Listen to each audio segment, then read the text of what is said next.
നമസ്കാരം. പല ആൾക്കാരും ഭയങ്കരമായിട്ട് കൺഫ്യൂസ് ആവുന്ന രണ്ട് പേരാണ് ഫ്ലെക്സി ക്യാപ്പ് ഫണ്ടുകളും മൾട്ടി ക്യാപ്പ് ഫണ്ടുകളും.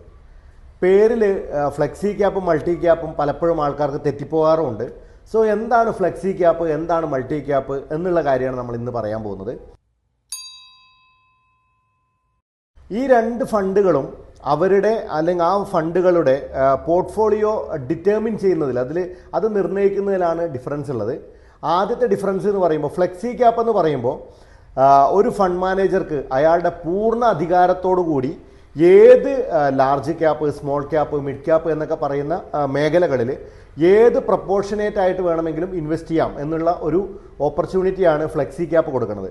നേരെ മറിച്ച് മൾട്ടി ക്യാപ്പിനെ പറ്റി പറയുകയാണെങ്കിൽ ഈ പറയുന്ന പോലെ തന്നെ ലാർജ്, മിഡ്, സ്മോൾ കാറ്റഗറി തന്നെയാണ്, അല്ലെങ്കിൽ ആ ഒരു ക്യാപിറ്റലൈസേഷൻ ഉള്ള മേഖലകളിൽ തന്നെയാണ് ഇൻവെസ്റ്റ്മെൻറ്റ് ചെയ്യുന്നുണ്ടാവുക. പക്ഷേ ഡിഫറൻസ് എവിടെയാണെന്ന് വെച്ചാൽ സെബിയുടെ പ്രോട്ടോകോൾ പ്രകാരം 25% ഏതെങ്കിലും ഈ പറയുന്ന 3 ഫണ്ടുകളിലും 3 മേഖലകളിലും നിർബന്ധമായിട്ടും അലോക്കേറ്റ് ചെയ്യണം എന്നൊരു നിയമം അവിടെയുണ്ട്. ഇവിടെ എന്താണ് വരിക എന്ന് വെച്ചാൽ 25 എന്ന രീതിയിൽ ലാർജ്, മിഡ്, സ്മോൾ ക്യാപ്പ് ഫണ്ടുകളിലേക്ക് ഈ ഫണ്ടിന് മാറ്റിവെക്കേണ്ടി വരുമ്പോൾ ബാക്കി ഉണ്ടാവുന്ന ഒരു 25%, ആ 25% മാത്രമാണ് ഫണ്ട് മാനേജർക്ക് അയാളുടെ ചോയ്സ് അനുസരിച്ചിട്ട് ബാക്കിയുള്ള മേഖലകളിലേക്ക് ഡൈവേഴ്സിഫൈ ചെയ്യാൻ പറ്റുന്നുണ്ടാവുക.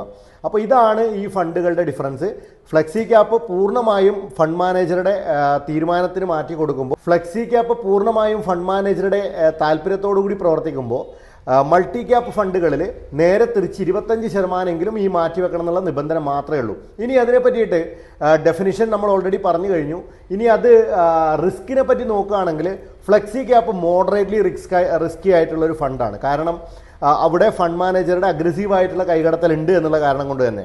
നേരെ മറിച്ച് നമ്മൾ മൾട്ടി ക്യാപ്പ് നോക്കുകയാണെങ്കിൽ അവിടെ കുറച്ചുകൂടി ഹൈ ആണ് റിസ്ക് എന്ന് പറയുന്നത്. കാരണം ഈ 25% മാറ്റാൻ ഫണ്ട് മാനേജർക്ക് അധികാരമില്ല എന്നുള്ളൊരു കാരണം കൊണ്ട്. ഇനി അതുപോലെ തന്നെ ഇത് ആർക്ക് വേണ്ടിയിട്ടാണ് ശരിക്കും ഈ ഫണ്ട് യൂസ് ചെയ്യാൻ പറ്റുക എന്ന് ചോദിക്കുമ്പോൾ, ഫ്ലെക്സി ക്യാപ്പ് ഡൈനമിക് ആയിട്ടുള്ള ഒരു മാനേജ്മെൻറ്റിനെ, അതുപോലെ തന്നെ നല്ല രീതിയിൽ ബാലൻസ്ഡ് ആയിട്ടുള്ള ഒരു ഫണ്ട് വേണം, ബാലൻസ്ഡ് ആയിട്ടുള്ള റിസ്ക് മതി എന്നൊക്കെ തീരുമാനിക്കുന്ന ആൾക്കാർക്കാണെങ്കിൽ ഫ്ലെക്സി ക്യാപ്പ് അടിപൊളിയായിട്ടുള്ള ഒരു ഫണ്ട് എന്ന് വേണമെങ്കിൽ പറയാം.